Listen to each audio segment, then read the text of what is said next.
সকলকে নমস্কাৰ জনাই আজিৰ ভিডিঅ' আৰম্ভ কৰিছোঁ। আজিৰ ভিডিঅ'ৰ বিষয়বস্তু হ'ল অসমীয়া নৱবৰ্ষ 1432 ভাস্কৰাব্দ অৰ্থাৎ 2025-26 চনটো মেঘ ৰাশিৰ বাবে কেনে যাব জানো আহক বছৰটো। এই বছৰত আপোনালোকৰ কি কি পৰিৱৰ্তন হ'বলৈ গৈ আছে সেই বিষয়ে আলোচনা কৰিম। মই মধুনাথ আৰু আপোনালোকে চাই আছে মোৰ ইউটিউব চেনেল MG ৰেখেবল। যিসকলে এতিয়ালৈকে মোৰ চেনেলটো ছাবস্ক্ৰাইব কৰা নাই, ছাবস্ক্ৰাইব কৰি অল নটিফিকেশ্যন প্ৰেছ কৰি থ'ব, কিয়নো এনেধৰণৰ নতুন নতুন ভিডিঅ' পাই থাকিব নটিফিকেশ্যনৰ জৰিয়তে। বেছি পলম নকৰি আহক তেতিয়া আৰম্ভ কৰোঁ মেঘ ৰাশিৰ বাবে অসমীয়া নৱবৰ্ষৰ ৰাশিফল। প্ৰথমতে আহিছোঁ আপোনাৰ কৰ্মস্থান চাকৰি। মেঘ ৰাশিৰ ব্যক্তিৰ বাবে কৰ্মপতি গ্ৰহটো হ'ল শনি। বছৰৰ আৰম্ভণি কালত একাদশ স্থানত থকাত কৰ্মস্থানত অতি শুভ প্ৰভাৱ পেলাব। মেঘ ৰাশিৰ ব্যক্তিয়ে প্ৰতিভাৰ স্বীকৃতি লাভ কৰিব।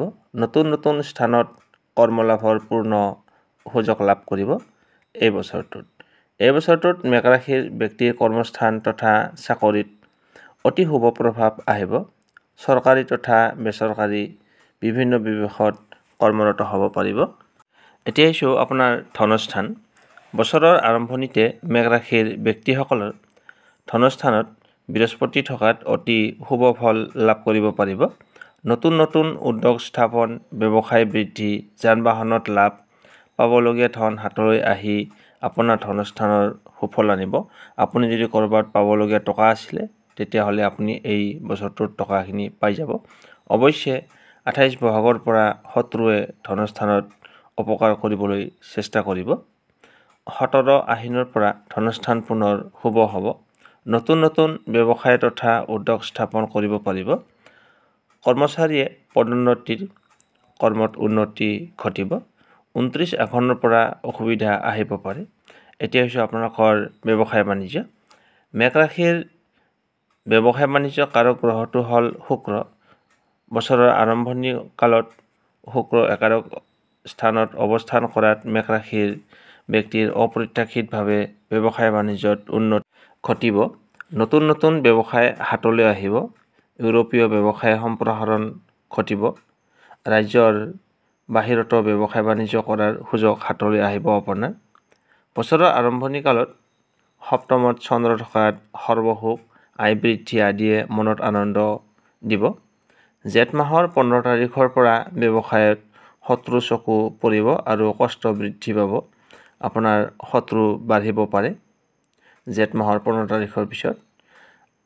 28 শাওনৰ পৰা শুক্ৰ স্বগৃহত অহাত অতি শুভ ফল পুনৰ হাতলৈ আহিব। তাৰপিছত আছে আপোনালোকৰ বিদ্যাস্থান। বিদ্যাস্থানত মেঘ ৰাশিৰ বিদ্যা কাৰক গ্ৰহটো হ'ল চন্দ্ৰ। বছৰৰ আৰম্ভণি কালত সময়ত চন্দ্ৰ আপোনাৰ মেঘ ৰাশিৰ জাতক জাতিকাসকলৰ বাবে কিশোৰীয়ে বিদ্যাত সুফলতা আনিব পাৰিব।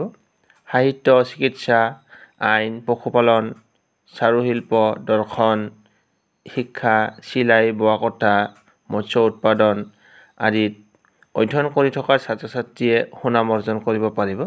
অৱশ্যে চতুৰ্থত নিচস্থ মংগল অৱস্থান কৰাত দুই এজন ছাত্ৰ ছাত্ৰীৰ বাবে অশুভকাৰক হ'ব পাৰে। 27 ভাদৰৰ পৰা মেঘ ৰাশিৰ ব্যক্তিসকলৰ বিদ্যাস্থান মংগলৰ প্ৰভাৱত অশুভ প্ৰভাৱ পৰিব পাৰে। 9 কাতিৰ পৰা পুনৰ শুভ ফল আহিব।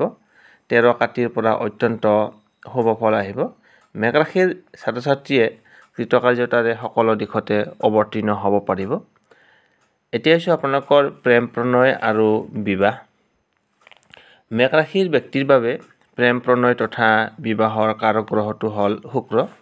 বছৰৰ আৰম্ভণিতে শুক্ৰ একাদশ স্থানত থকাত শুক্ৰ অৱস্থান কৰাত মেঘ ৰাশিৰ যুৱক যুৱতীৰ বাবে অত্যন্ত শুভ ফল আহিব।